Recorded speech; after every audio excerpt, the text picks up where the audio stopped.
Hello, my name is Michelle, and you're listening to Profit is a Choice. Joining me today is Leslie Shreve. She is a workload and productivity expert, and she is the founder of Productive Day. Leslie is also the author of and creator of Taskology, which is a unique, all encompassing system for workload management, and that's management of task, time, email, and information. In our conversation today, Leslie and I are going to talk about the difference between organization and productivity. And we're also going to look at where time might be hiding in your workday and so much more. Every day, empowered entrepreneurs are taking ownership of their company financial health and enjoying the rewards of reduced stress and more creativity. With my background as a financial software developer, owner of multiple businesses in the interior design industry, educator, and speaker, I coach women in the interior design industry to increase their profits, regain ownership of their bottom line, and to have fun again in their business. Welcome to Profit is a Choice.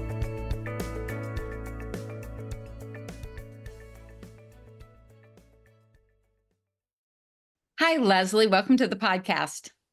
Thanks so much, Michelle, for inviting me to be a guest today. I'm looking forward to this conversation. Yeah, I am too. So, Leslie, we're going to talk about time management, productivity, all of those things that as business owners we're looking at not only for ourselves but for our team. But before we do that, I'd love to start the podcast with hearing a little bit of your background, a little bit of your story, and what made this like a passion for you or the area that you really wanted to focus your business in. So, take us back a little bit and tell us how you got to here. Sure. So it goes way back. It's actually interesting because when I was very little, I knew I wanted to be in the corporate world. My dad was at Black& Decker for more than 30 years. And I remember one Saturday, he asked me, would you like to come to work with me? I have something special to do there. And do you want to accompany me? And I said, sure. And he was just going to be there for a little while to do something. He wanted me to help him put little playing cards on all the executive desks. And so he had gotten a whole deck of cards made. It was the ACE program. I have no idea what it was, but I went to go help him. And I was probably 8, 9, or 10.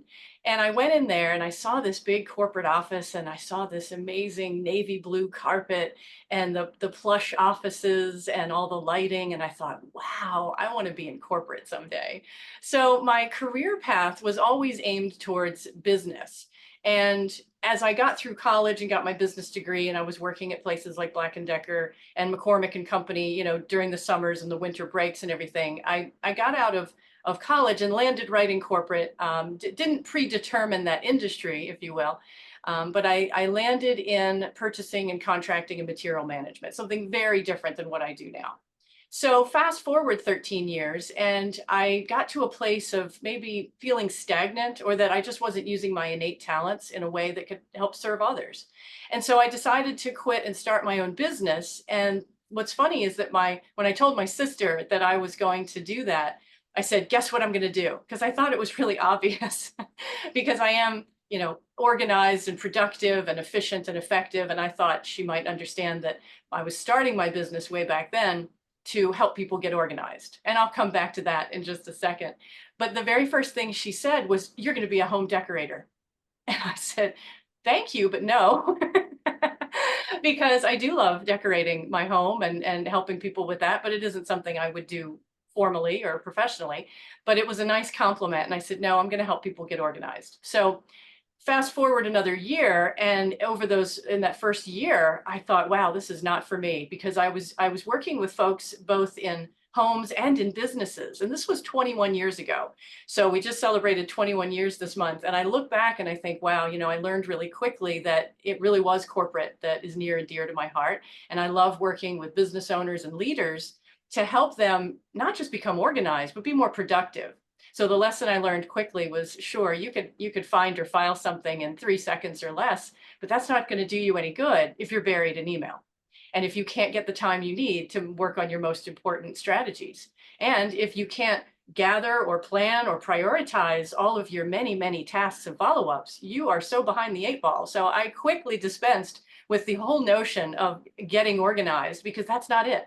That's not even the first step. That's not even a step. It's a byproduct because when you learn how to become more efficient, effective, and productive, automatically you're going to be more organized. But the name of the game really is helping people be more productive. And yes, I am very, very passionate about this because it always has been something that's a part of me. And now I just love serving others and helping them streamline their workday so that they can actually get back to what they want to do with their time. Because I'm pretty sure it's not going to be spending one more minute in the email inbox.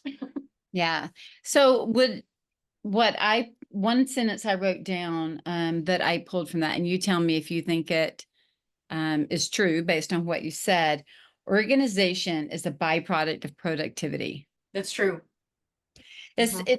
it I am relatively organized myself. I'm high achiever, high producer. My mother jokes with me. She's like, Michelle, you do more in a day than I do in a week. And, sometimes she's right and sometimes not. I mean, she's totally effective at what she does. She has a slower pace than I do. And I move fast. I remember where things are and what they're doing. And I'll say something that I found out in college. I had a professor who said to me, my degree is in management of information systems, so Mm. MIS, and administrative management. So let's just take all the information and workflows and put them all together. And my first job was working for Dun& and Bradstreet Software, which Wow. was Management Science America when I went. And then we merged with our number one competitor, which was McCormick and Dodge, to form Dun& and Bradstreet Software. And so it was just information overload, but there was a lot of organization workflows. What's most important? What has to be done before anything else has to be done? What's critical path? Like that was just constant. And I remember my professor, even before I got to that stage, he said to me, he said that in his practice, he had seen most people had an innate ability to either assimilate or to dissimilate. So to take all the pieces and put them together, or to take the whole and break it apart. And he said it's a special talent to be able to do both. And Mm. I have a talent and the ability to do both. So I can see pieces and I can see what the whole is going to become. I can see the whole and I can break it down into its pieces. I think it's like an engineering type of brain, right? That's And fantastic. yeah, it really is. And I didn't appreciate it when he told me. I was just like, yeah, that's cool. Cause I don't think I was 21 years old. I don't think that life had really kind of played in enough for me to understand that. And so interestingly, as I have matured and grown and run multiple companies, I can see now, like to me, when I look at things, it bubbles to the top. I can tell what's important. I can tell what's critical path. I can tell what needs to be done, where I need to spend a lot of time, where I don't, and how to prioritize. It is almost so well honed. If you remember when I was in corporate, we had oh gosh, what is the book where you had to learn A, B, and C, and these are your A's and these are it Oh, wasn't Covey, was it? well, that is That's Franklin one of Covey. them, Yes. Franklin Covey. We had the little leather books and Yep, all, me too. right? They sent us through all of that training to learn all of that back in the late 80s and early 90s. Me too. And I mean, I understood it was good for what it was, but any process is only as good as the way that we apply it and stay consistent with it.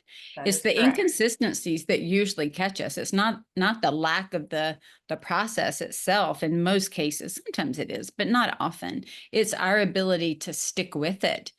But I would be curious to hear you share with us once you determine the difference between organization and productivity, because in some ways, I kind of think we merge those two words and they really are very different. Very. Um, well, why don't we start there? Leslie, how about giving us just a real brief definition of organization and productivity so that as we go through the rest of the podcast, all of the listeners are kind of in the same place we are with that. Sure. So being organized is really about being able to find what you need when you need it. It's going to be in the same place every time. And when you store things, you're going to put like with like, meaning you're not going to put the same item or the same bit of information in 2 or 3 or 4 different places, because that's a disaster. So when you're organized, you're definitely going to be able to find something in a place where you can count on it. You can trust it. It's a reliable system. When we talk about Productivity is about finished product out the door. So that could be a finished task, could be a finished product, could be anything that you can start and finish, whether it takes a little bit of time or a lot of time. But it's really finishing something you start and wrapping that up, whatever it is. And I'll add a third one to the mix here, and that is efficiency. And when you're efficient, which is really the name of the game, along, sort of connected very tightly with productivity, is how much time and energy and effort you're spending to get something done. So you want to be super efficient by spending as little time and as little energy and effort as possible to get something from start to finish. Okay. So I know that we have people listening that are overwhelmed. Like I shared with you before we came on the podcast, the majority of listeners to my podcast are business owners, which that right there can be overwhelming regardless of what the business is. But the business that we're in, the industry that we're in, is detail heavy, like tiny little detail heavy. Every little thing, we're managing thousands of pieces and parts to either build the home, architect the home, or the space, to design the home or the space, and then to furnish it. And then installation, just managing just the light fixtures in the house is a lot of moving pieces and parts. And so the amount of emails that come in that are, I'm going to say, just within the business itself, the generalized information. Then we've got the communication that happens with our clients. We have the communication with our vendors. We have the communication with our subcontractors.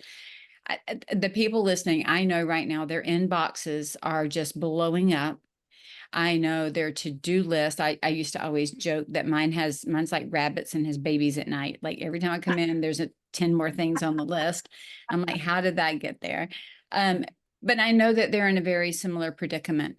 And they want to be productive. They want to get things done, and they want to get the right things done, not just get things done. And I'm going to speak for myself. I use Asana as my task management software.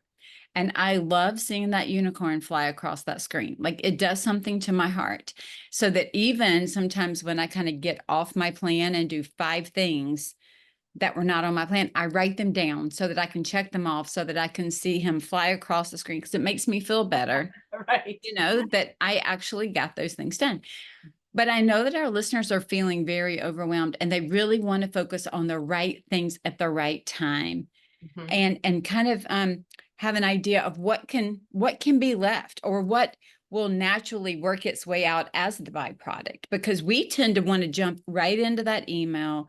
We want to go for what I'm going to call the low-hanging organizational fruit. For me, when I get like that, I'm like, let me clean up my desk. Let me go put the pillows in the chairs properly. Let me do something external to me that makes me feel like I'm in control.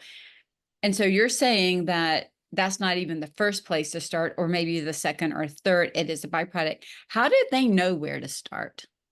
That's an interesting Because way they're that you shaking put right that. now Yeah. at all the things they have to do. So we just need to tell them how to get started. That's right. It's interesting the way you put that. You were talking about small, achievable things that make you feel good before you dive into something maybe perhaps a little deeper. And that's all of us, really. What folks are looking for are a way to dig into the huge amount of things they have to do in a day and just keep that ball rolling, keep that momentum going. And what people are running into is sort of that getting things done in fits and starts. And they get something done, but then they're interrupted, or they try to get something done and then there's a distraction, or they have to pick up the phone, or, and there's kind of running around chaotically in the day because so much is going on.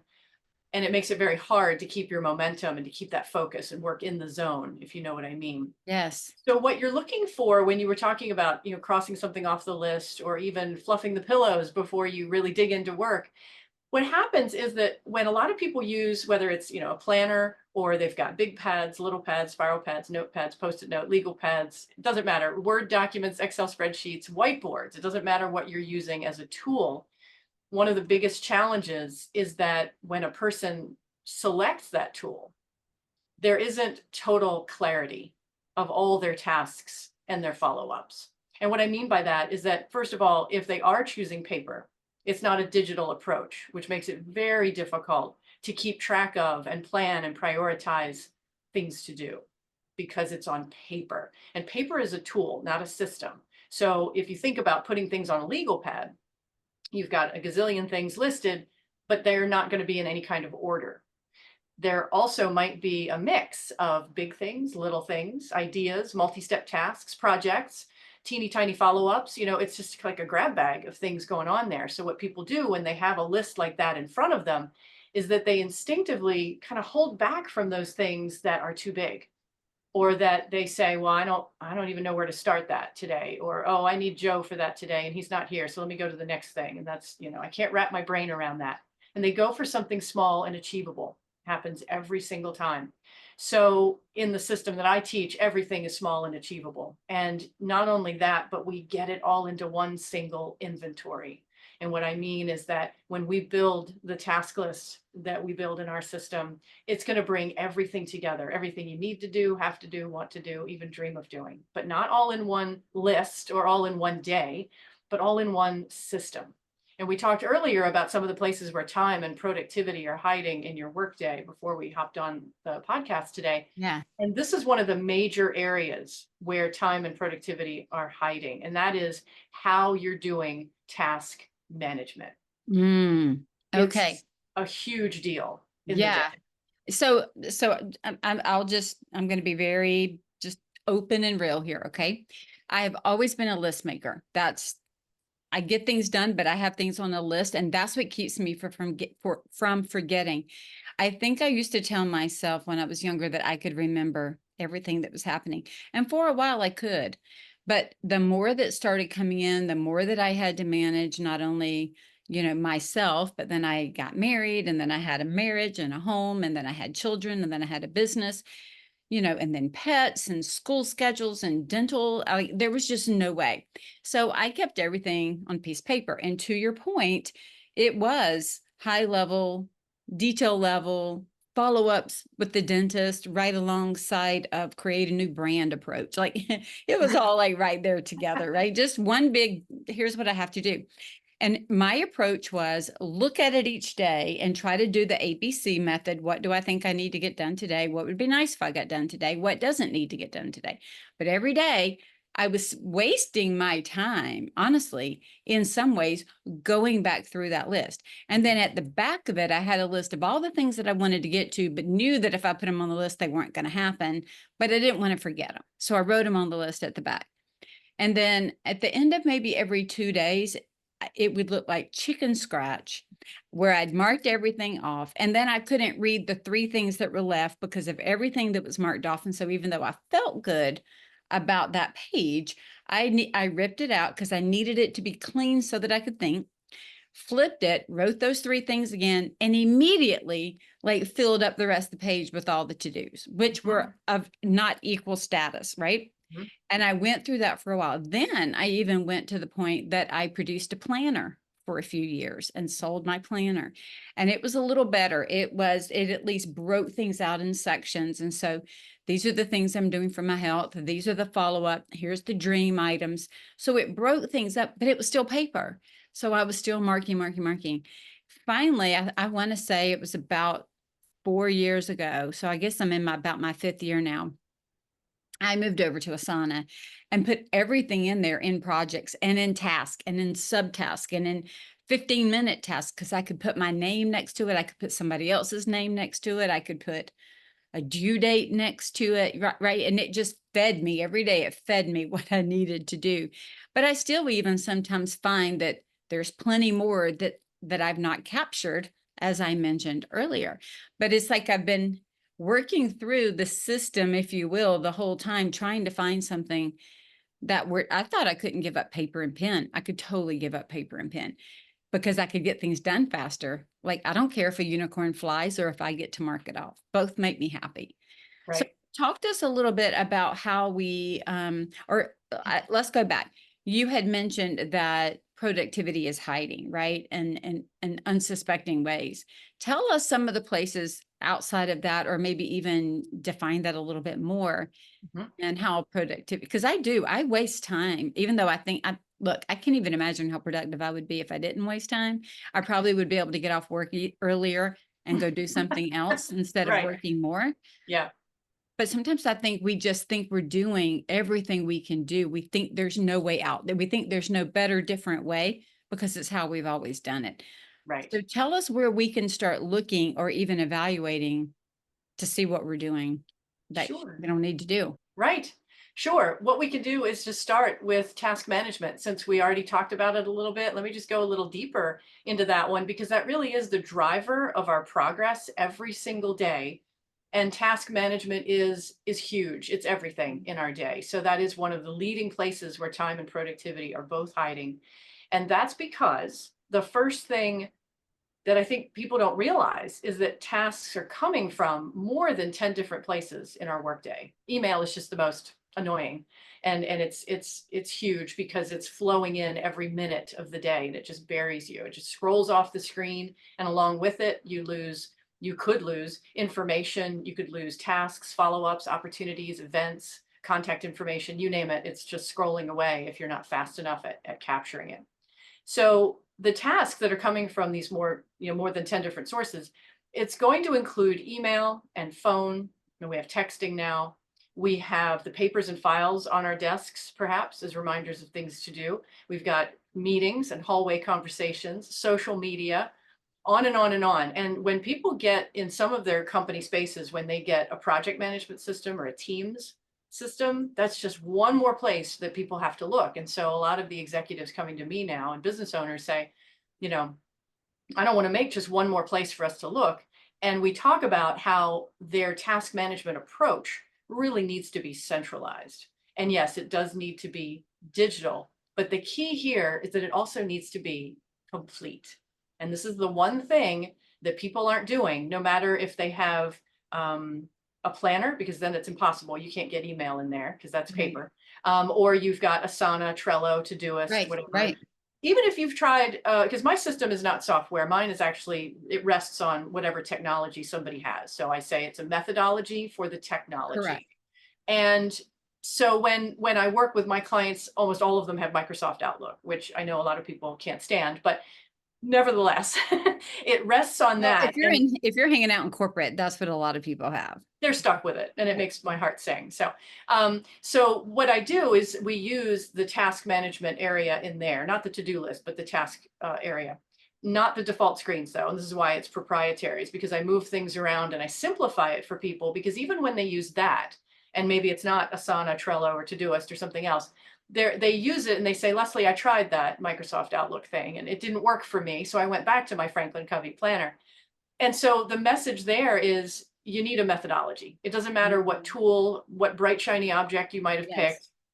People right now are not only overloaded and overwhelmed, but they have turned finding a solution into a hobby almost. Like they're always looking for tactics and tips and shortcuts and hacks and apps and everything. And For the they're always next on the thing, hunt. the next thing, right? Right, the next thing, because what happens is they try it. Now you've made Asana successful for you, but I know a lot of people who have tried a gazillion things. They Oh, literally yeah. come to me and say, I've tried everything under the sun.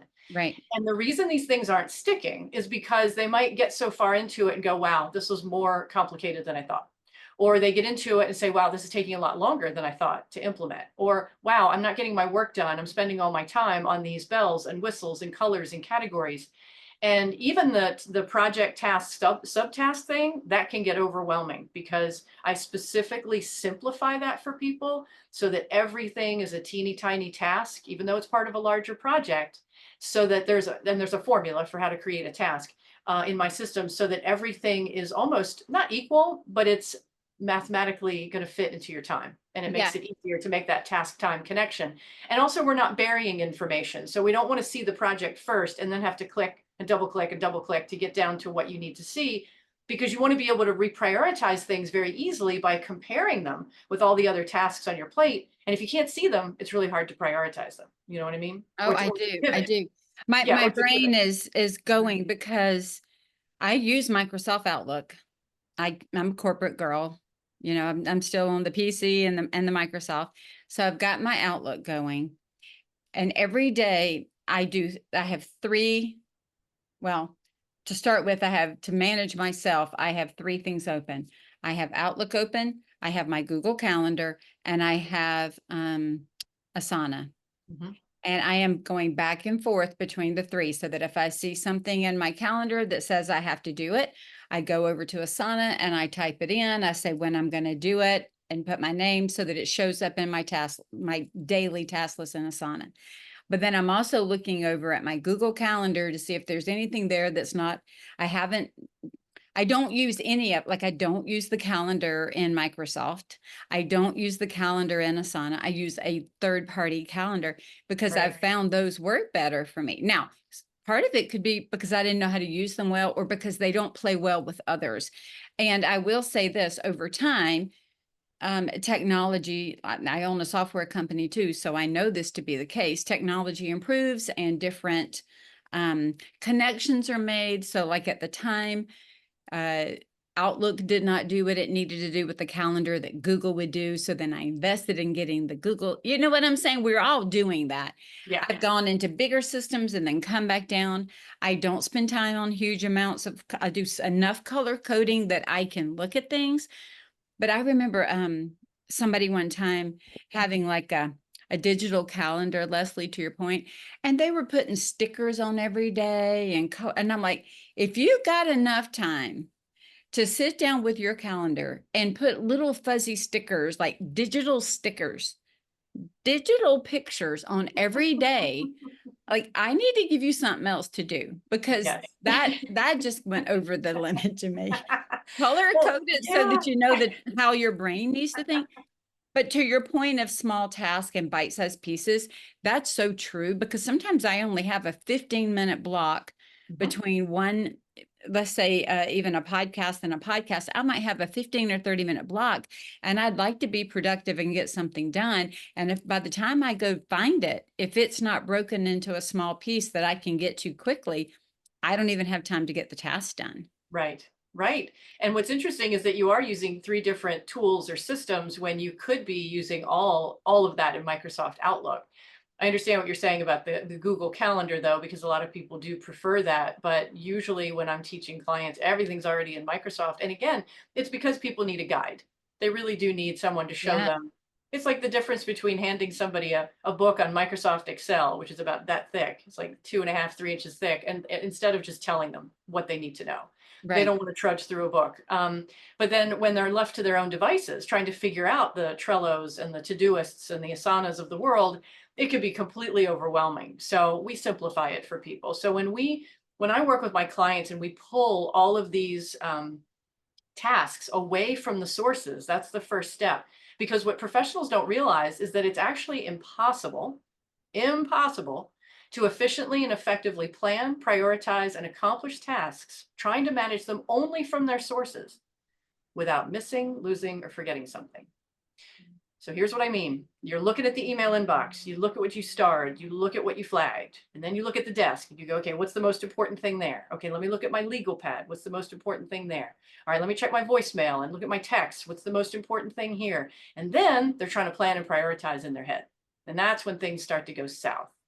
And so it's too easy for things to be missed or forgotten when you're trying to look in all these different places. And that's why we want to centralize it. So we pull tasks away from all of their sources. So the very first day when I work with clients, it's a game changer because everything, and I do everything virtual, even like 10 years before the pandemic, because back then we didn't have Zoom, we had GoToMeeting. So that's what I used. Yep, that's what I So do. we clear the desk. Basically, I talk them through it because we're really looking at what do you have and is it something you can file or toss, but we're looking for those tasks. What have you left out as a reminder of things to do?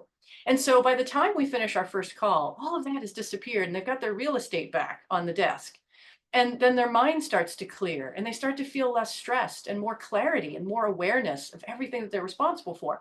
Now, I think the reluctance of people to do this, and I want to caution everyone, nobody wants to like get it all down on black and white paper, and see it all in black and white. It gets overwhelming. But the truth is, you really have to do that in order to be able to compare and contrast the many things that you have on your plate. It actually makes prioritizing easy. And what I mean is that when you're looking at all these things that you want to remember to do, or that you have to do today or tomorrow or next week, Suddenly, when they're all in the same bucket, it's a piece of cake to know exactly what you have to do now versus tomorrow, Friday, Monday, Tuesday, next week, next month. Oh, I'll follow up in next February, whatever. But the great part is that it's already captured. It's in the system. It's on the list. It is planned for another time so that, to your point earlier, when you said you kept looking at the same list every single day to kind of cherry pick what you wanted to do, all that goes away because you don't have to look at that same stuff every day. You've already made a smart decision about how to spend your time because you've compared it to all the other things on your plate. And now you've made a decision. I don't need to see that until December, whatever. Not only that, but there's no writing or rewriting of to-do lists anymore. So we save that time. And on top of that, it's much, much faster to plan and prioritize because everything is digital, it's central. And if when you build the list complete, because after that first day, the only thing we've left out is email, because that comes later in the program. So then you've got an incredible sense of awareness and you've got your speed going up, up and up and up, because now you can get all of this done faster because it's right in front of you. I call it mission control. And it makes it easy to see. Not only this, but you gain even more time back when you do finish a task and you say, okay, great, now what? What's next? And my clients call this regrouping. They say they save an enormous amount of time. They don't have to regroup anymore because what they used to do was finish a task and then fumble and figure out, well, where do I go next? They get sucked into their email inbox or they get lost on the desk again. And now they're looking for that third legal pad that they started, and they're trying to figure out, okay, where do I go next? And a lot of time is lost in that process. So we eliminate that process. They know exactly where to go because it's all on our task list, the Taskology task list. And so they go right back there because they're like, yep, I can cross that out, or well, actually, we don't cross out in Taskology, we delete because it's a single action step. And it's probably a little bit more complicated than that. But in any case, they move on to the next task very, very quickly because it's right there. It's exactly where they know it's going to be. It's interesting how much time is taken up. And I share this with my clients forever. How much time is taken up trying to remember something. Mm-hmm. And I know back before we had a lot of digital planners and digital task lists, like before all of that even came out, right? I'm trying to even remember. I can't even remember the name of some of the stuff like 10 years ago. It was literally the same task list that you would write on paper. And that was as far as you could go digitally. Mm-hmm. But the amount of thinking that we have to do, the mental load of not forgetting. Mm-hmm. And it's what happens from my experience is those tasks spin and spin and spin. And then mentally, I'm adding onto them, I'm subtracting off of them, but they tend to get bigger and bigger and bigger. And they almost then become stumbling blocks from me moving forward or getting things done because they've taken on this much bigger life than they really are if I were to just write it down on paper. My focus and my coaching practice is primarily on the financials as a lever to where we're going to go and what we're going to do.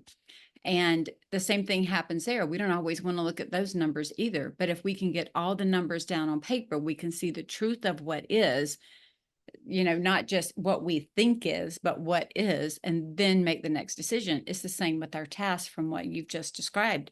Mm-hmm. The more we can get everything down, now we are in a power position of being able to say what really is most important. Because now let's do the comparison versus, oh gosh, well, if I had known that was important, or if I had remembered that I needed to do that. Leslie, what I see though, and what I have gotten feedback from some of my clients before is, let's say Taskology, your methodology, or some other methodology, just for the moment, slightly different thing. They have a methodology. They have an Asana, a Monday, a Trello, a Basecamp, whatever it is, fill in the blank. Outlook, it doesn't matter. This is what they want their team to use. And they start getting pushback, and everybody on the team wants to use a different way of doing things. Like they have a very difficult time sometimes instituting, this is how we're going to manage information in the firm so that we can all manage it well. I mean, certainly there is some uniqueness in and around the work itself, right? But here is a method, like let's take yours, Taskology. If they were to come in and say, we're going to implement Taskology, and not only I'm not just going to hand you a book, but we're going to pay to have it done and to do it well and to really implement it so that we can be more productive, reclaim some of our time, and do all these things that we're talking about. How do they handle it when their teammates, the people that work for them, do a lot? Well, I only know Asana. Well, I love Basecamp. Don't take away my Google. Like, how do they handle that? I'm sure That is you see it. actually a twofold question. Yeah, so let's break that down, because at first, when you were talking about all the different methodologies and tools out there, and it was a general approach to your question, I would answer it by saying the reason people push back on that is because the business owner, the leader, is making it an organization-wide change, not unlike a CRM for a sales team, Hmm. for instance. So take Salesforce or something similar. And what happens is they're making the whole sales team use it. And they get pushback on that because they're saying, I spend all my time loading up the system with all the information and all the journaling and everything that I've done, and I'm not actually getting the work done. The reason that CRMs are put into place are so that leaders can see where their teams are with regard to clients and prospects and leads and pipelines and all that jazz. So they can see the information. They really want the reporting from that. Right. When you talk about construction and contracting, which is another industry I work in, they've got their systems for the same thing, their job systems or whatever else. If there's another company that's got a project management system, just something like Asana or Trello, and they institute, or even Microsoft Teams or Microsoft Projects, I don't remember what they have, but they've got their own thing too. And they institute it. The reason they're getting pushback is because they're making everybody do it because of the information and the reporting. It's a documentation type system. Would you agree or disagree? Yes. Yes. Okay. Yes. So that's the first thing I'll say. And because I don't get involved in that sort of thing, I actually don't know how they handle that. I'm sure it's messy. My situation is a little different because over the years, I have had Taskology for Teams training since about maybe 5 years into my business. I created that. So I've been doing that for about 15 or so years. And the difference is that the clients and the leaders that I work with, or the business owners, they start by learning it themselves in my private consulting.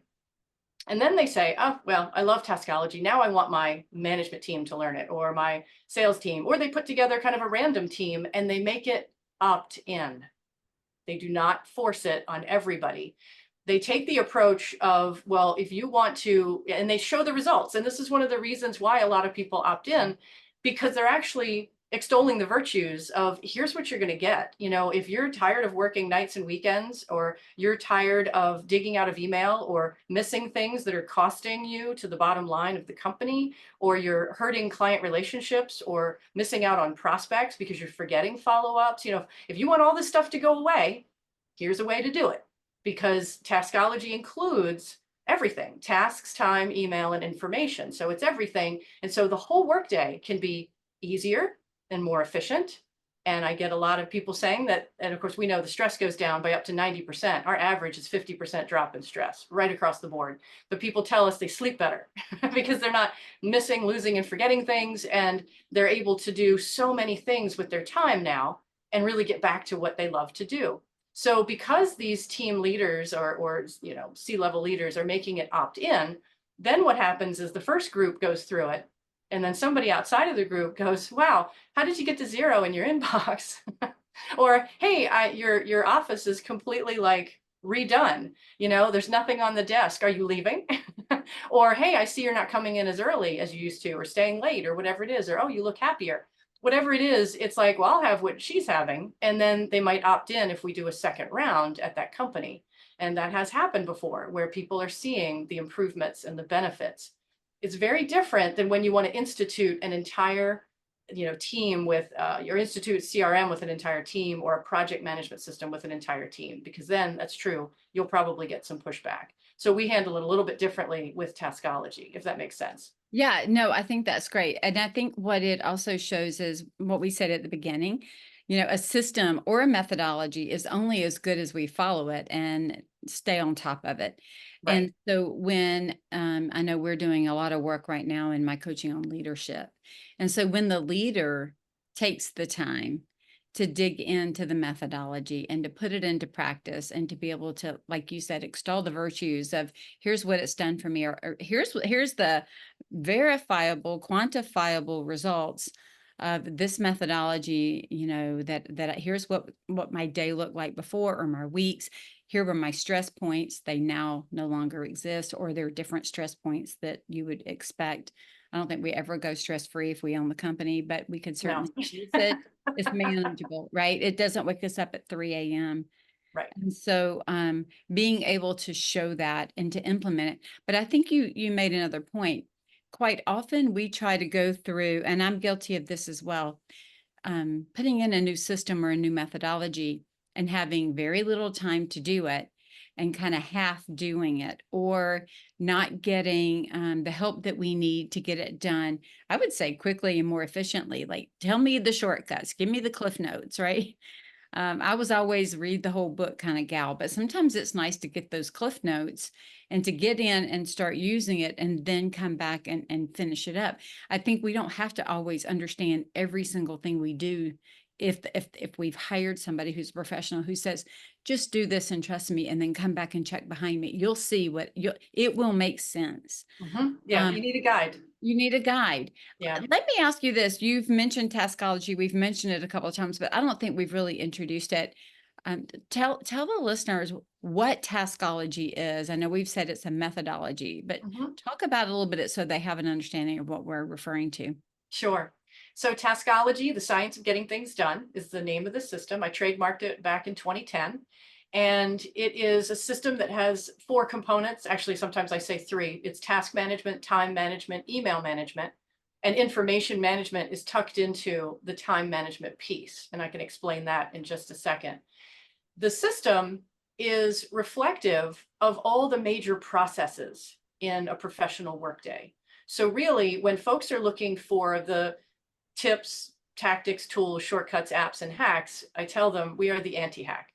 We are no shortcuts here, because there are really no shortcuts in life or business. If you really truly want to master something or be successful with something, you really do have to know the ins and outs, and you really have to know what you're doing and why you're doing it.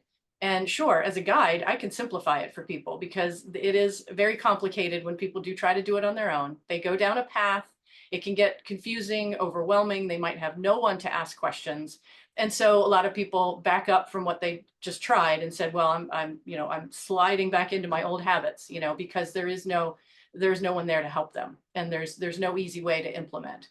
So when we implement Taskology, it's simple, logical, easy to use. Those are words that our clients use. They say it's a game changer, a difference maker.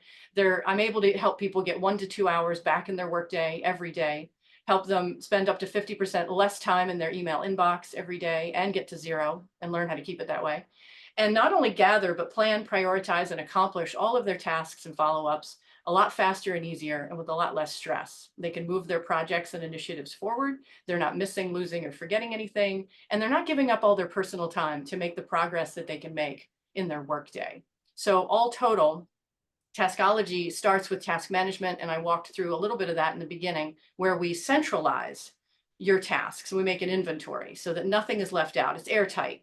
And then you don't have to use big pads, little pads, spiral pads, notepads, post-it notes, and legal pads, and all that stuff. All it goes away. I mean, paper has a place in the workday, but it's a tool, not a system. So the occasional post-it note is fine. Using a pad or a notebook for taking meeting notes is fine, but we go through all that when we go through the system. Then we get to time management, because people will say, sure, love the task list, but now I have no time to work on it. And that's because they're in back-to-back meetings all day, which you really can't do if you expect to be able to keep up with the 2 most important processes of your day, which are task management and email management. So you've got to have time built in, not only flex time, but just time for you to work and actually get things done during the day. And so we talk about that. We have a time blocking methodology that is way more in depth than just the occasional, oh, I'll throw a time block on my calendar once in a while. No, there's a lot to it. I help my clients understand how to do it, where to do it on the calendar, how many days a week, how many times a day, how long the block should be, and what to do when things go wrong. Then we talk about the other way to get time back in your day. And this is saving time. And we haven't talked about this, but this is the second of the 3 places where time and productivity are hiding in your workday. And so I help my clients save time, but not like saving it in a bank for later on, but saving it from being lost in the first place. And what I mean by that is that professionals are losing far too much time in their workday looking for things they know they have, but just can't find. So that could be to-do lists, could be legal pads, tasks, follow-ups. They're looking for Post-it notes. They're looking for emails, email attachments. They're looking for papers, files, contact information. Whatever it is that they're looking for, they're spending way too long looking for it, and time is just slipping away. And so we do look at e-documents in the hard drive. We do talk about remaining papers and files, if there are any, after we finish building the task list. We talk about contacts. We talk about all those different reference systems in your Workday, because we want to make sure, back to the idea of being organized, we want to make sure that you can find what you need when you need it. And you don't have to fumble around, so that you can finish that task, or you finish sending that email because you know where that attachment is. So once we finish all that, then email is always, always last in the system. And that's because everything that comes into an email inbox really must go someplace else for the best management of that information or that task. So as we mentioned, there's a lot of different reference places in your Workday. You have files for physical papers and files. You have the hard drive or a place in the cloud for your e-documents. You've got a contact system for contacts, et cetera, et cetera. There's going to be a lot of those, but there should only be one place for managing tasks and follow-ups. And for us, that's the Taskology task list, wherever it rests, because I have built it in Todoist a couple of times for folks who bring these things to me. So it can really go anywhere.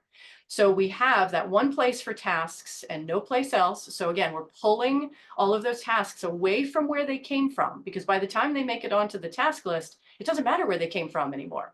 And you use the formula to build and create the task, which is just like you said, you type it up in Asana, but we have a very structured way to build that task so you can actually do it and do it easily and quickly. And then I teach my clients how to get those tasks and follow-ups out of email and onto the task list, but without using the flag. So if we're in Microsoft Outlook, we're not using the flag, we're not marking an email as unread so it stays bold in the inbox anymore. We're letting go of all of those inefficient ways to manage email, and we're literally pulling it out of the inbox and getting it on the task list so that you can, again, do that effective comparison of everything that's on your plate. Because I guarantee you, every email that comes in, even if somebody says, oh, my inbox is close to empty, well, if they've got 20 left over, they're all reminders of things to do. And they don't need to be staring at those every single day. So we get those out of there, and we get to zero because I teach my clients how to get the information into the systems where they're going to reference them again, or we get the tasks out and onto the task list. And then I teach them how to keep it that way so that as more email keeps rolling in, they know exactly what to do. I turn them into decision-making ninjas. So now they know how to make decisions constantly and get that information out and onto where it needs to be, because nothing is best managed while it's still sitting in the inbox. Yeah, So when we finish learning all of that, now they're getting their time back and they're using it more effectively, and they can move their projects forward faster. I was just looking over at my my bookcase with my 5,000 books on it. You said something that triggered there's a book, I'm sure you're familiar with it, Getting Things Done by David Allen. David Allen. Mhm. I could remember David and couldn't remember the last name. That's what I was looking up. Mhm. And it was written before a lot of this technology came out. And I remember one of the things that he taught years ago was when you touch information, you touch it one time and you make a decision, right? When you go to the mailbox, you open the mail, you make a decision. Are you going to keep, you don't lay junk mail out for the next person to read it and look at it. And it struck me because it's similar to just the approach of when you're looking at your email, make a decision. What are you going to do with it? Are you going to ignore it? Well, then just ignore it. Is it just information and you need to file it? File it where you need to file it. Do you need to do something with it? Then, using your Taskology, set it up so that you can actually do something with it, because there is nothing worse than getting close to zero and having those one or two that you keep looking at. And you are right. It's because I've not moved them over to a task list, or I know I need to do something about it. And I either don't have the information to do something about it. I don't want to do something about it yet. And I'm still trying to ponder and think through, what am I going to do? So I either don't want to do it, I don't have the information I need, or I don't want to make a decision on it. Like there's something hanging out there. Right. And sometimes I get up to the point where it's like the last minute and then I can make a decision. Quite often I can get to zero. I like a zero. I didn't have a zero for a long time, and I accidentally in Microsoft Outlook hit archive. Something hit archive, and I thought it was like deleting my entire inbox. Mhm. But Leslie, it freaked me out. And then That, I saw that there was a little archive up there. But you know what it did? It was the gift that keeps giving because it cleaned the slate. Now, yeah. I could have moved all those back over, and I made the choice not to move them back. I made Mm, the choice to start with the zero. I knew they were there. And if I needed them, I could go get them. Like it was a safety net, right? They were moved. I yeah. could get them. They weren't deleted. But Mhm. it what it did for my focus to look at an empty email inbox and be able to do it, like I am supporting that idea and that method that you're sharing because it changes. There is nothing worse than I had a friend who in this business, she had like 385 unread emails sitting in her inbox, and that was overwhelming for her. Mhm. And she hired somebody to sit and go through them and gave them a, here's how I need you to organize it. So I even know which 50 to look at and where to spend my time. And then you start to feel so overwhelmed that you can't do anything. It can shut you down because you don't Yeah. even know where to start. And it feels And like I talk about it. It feels like, I don't know if you ever saw Finding Nemo. Do you ever see Finding Nemo? I did a long Okay. time ago. Yeah. Okay. There is a scene where they're like at the end of the dock and there are all these little birds and they're pecking and they're going mine, mine, mine, mine, mine. And it's like, I don't know, 100 little birds down there Mhm. trying to get a piece of the pie. And that's how it feels, except I feel like there's 100 birds pecking me, Mhm. going, and I'm like, stop, stop. I'll feed you. I'll take care of it. I'll do what I need to do. But I can't even get to it because of all Yeah. the different asks or the pulls or the Mhm. direction, come here, go there. And then one last thing I'll say before you jump in is that feeling of not having a block of time that is honored on a calendar to be able to do all the tasks so that everything constantly feels like it's being crammed in between meetings. Mhm. And I know in corporate it's even worse than, I have some control over my schedule, but in corporate sometimes you don't. People are just scheduling meetings on top of meetings on top of you, and you go open up your calendar and there are 3 meetings all scheduled at the same time, and now you've got to decide which one to go to. I get that. But if we don't give ourselves white space and time, I swear it feels like we're the yellow pages and everything is just on one page at one time. It's too Mhm. much. Mhm. It is too much. I was going to reach back to our conversation about email. I want everybody to understand that you don't want to organize email. That is not the goal. Because if someone like the lady that you spoke of earlier, where she had like 350 unread email, that's great that she had somebody sit with her to go through it. But the truth is, there are two things that always hold people up from doing something with email, two really big productivity pitfalls. And the first one is knowing whether or not they need something, like really understanding, do I need this? What is this about? Is there a task here? Just really being able to think through and make it that first decision of what is it? And that's because people are moving too quickly or they're overwhelmed, or some people, especially in corporate, they're not really clear on either their role or their job or their responsibilities, and they might not know like whether I need that or not. And they kind of waffle a little bit. So all of those are part of that first step of really understanding what you need, what you don't need, and why. So that's number one. Number two, if someone does know, yes, I totally need this, the second problem is, where do I put it? That's the biggest question I get. Leslie, what do I do with it? What do I Right. do with this? And if it's a task, well, then it's going to go on the task list. If it's a bit of information to reference in the future, then we will find the place it needs to go. And that's the only part of getting organized that we do. That's it. It's just making sure that you have trusted systems that you can rely on, because you never want to just start putting stuff in random email folders. Not only that, but there is such a thing as over organizing. I have met with clients and started working with them only to discover that they have a gazillion email folders on the left side of the screen, and way too many than they ever needed. And a lot of them are empty because they wasted time trying to come up with every folder under the sun that they thought they would need. They got that crystal ball out. No, you don't want to do that. Only create a folder when you actually have a need for one, and never, ever, ever put anything in a folder that is action or that you need to do as a follow-up or anything like that, because that is not the place for action items. Those folders on the left are purely for reference. That's it. There should be nothing active over there. And that is the third place, by the way, where time and productivity are hiding. So the three places are in your task management process, your information management process, and in your email management process. I can see it. It's funny. I'm over here sitting, looking and thinking.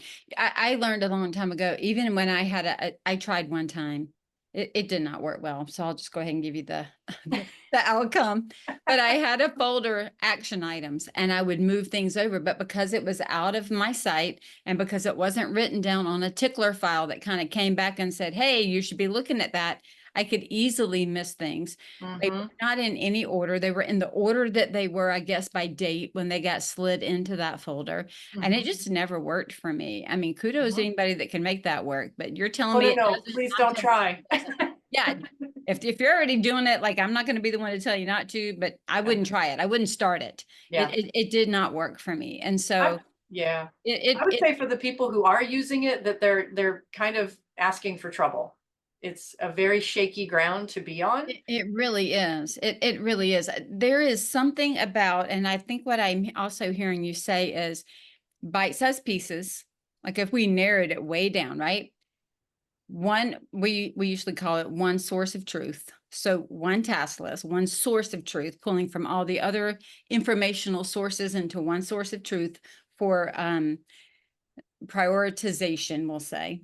Mhm, that's right. And then having that one source, having it where you can see it and where you can do some type of comparison so that you know, making sure you're building time into your calendar to even go to that source to get things done instead of having ourselves so jammed up. So having, I usually call them just business development time or task management time, call it whatever you want to call it, and then build white space into your day so that there is time to breathe in the middle of it. Because there's not, even though some days I am extremely effective and I get a lot done, I am exhausted at the end of the day and my brain won't even think because it's just been like boom, boom, boom, boom, boom.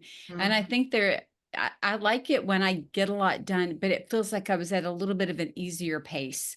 And the mhm, pacing comes from being careful which task I mix together in a day. I mhm, like to, if I'm going to do webinars and podcasts, I like to do them all in one day because I can think that way. Some mhm, people can only do two or three of those in a day. They can't do five. I can do five. That's my max. mhm. But I'm hyped up for that day. It's kind of like when you're going up on a stage. I can do it for a day. I cannot do that 2 or 3 days in a row. It's Yeah. too much for me. And Mhm. so some of this too, I'm gonna assume and then I'm gonna ask. So if I'm wrong, we all know what that assume does. But I'm going to assume that there's also some conversation in the implementation of taskology at a more personal, unique level that says, what is your personal way of getting things done? What can you handle? How can you manage information in a day?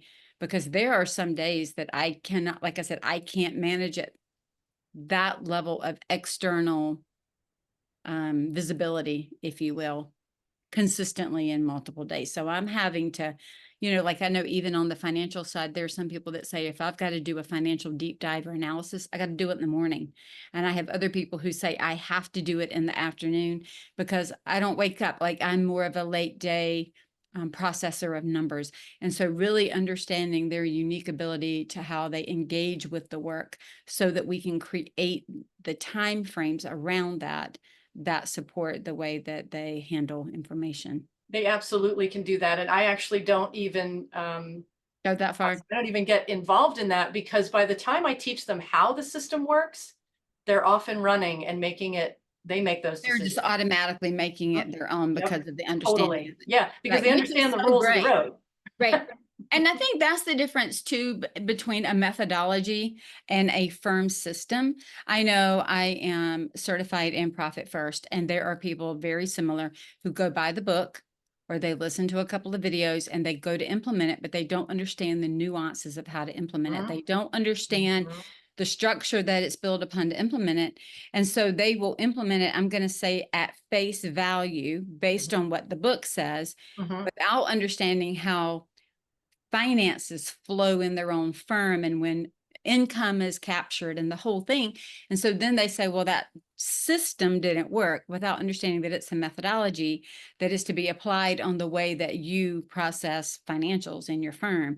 And so it's that if you could work with a Profit First certified coach, we would show you how to do that, because it really does work if it's implemented properly. And And that's true for Taskology too. It is a that's right. That's what system I was thinking when and you it comes said with a that. methodology. Yeah. That's right. There's a system there, Mhm. and it's not a one size fits all, as far as like if I was like, Leslie, I absolutely have to use Asana because I've got my Christmas list out there from the last 5 years for every person I've ever bought for, with their budgets and everything I've ever bought for them, and I just want to use it. My guess is you would be like, Yeah, okay, sure. so here's the system, here's the methodology.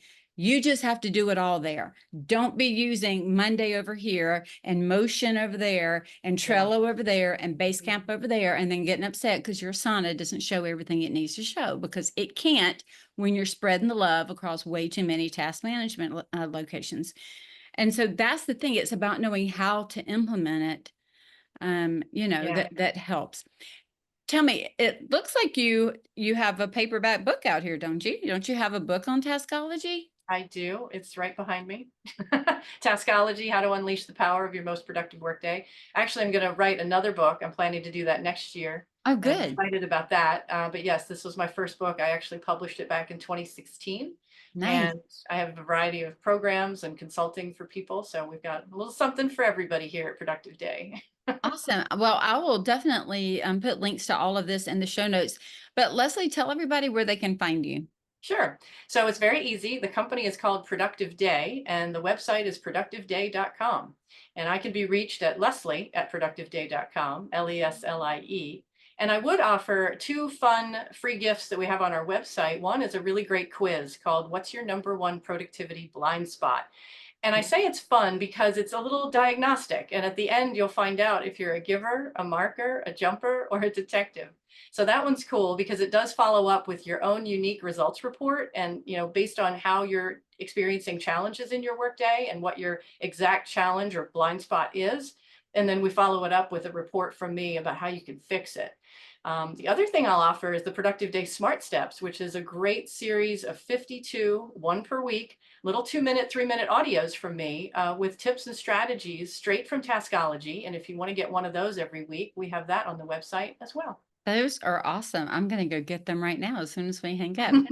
Well, Leslie, for somebody who considers themselves pretty productive and gets a lot done, I got a lot of great takeaways and things that I want to go back and ponder and think on, That's awesome. and really see if I'm using my own systems well, right? Or where they can be enhanced and where they can be better. I'm getting ready to have a grandbaby, and I need those 2 hours a day back. So, Congratulations. thank you. So I'm going to look and find my 2 hours Yeah. back every day. Yeah, because the folks I work with are high achievers. We're talking about people who are at the top of the company, they own the company, presidents and C-suite leaders, and they're like, you guys are experts at what you do. And the problem is there's another side to the workday called workload management. And it's literally like when your workday isn't working, it's literally stealing time from the part of your day that you could be doing what you do best. That's exactly right. Yeah. That's exactly right. Well, thank you so much for your time today. Thank you so much for inviting me on the show. It was great to talk with you, Michelle. You as well. Leslie, thank you so much for joining us here. I am super excited to go take the quiz and to find out my own scores and some opportunities for improvement. And I'm going to go grab your book.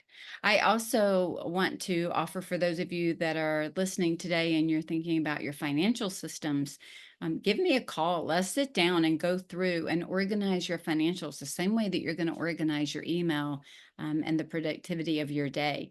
In our CFO to Go program, we sit down with you 3 different times and go through and help you structure your financials in a way that allow them to be supportive of your strategic plan. Every day we have to choose to be profitable, whether it's our time or our money or both, because profit doesn't happen by accident.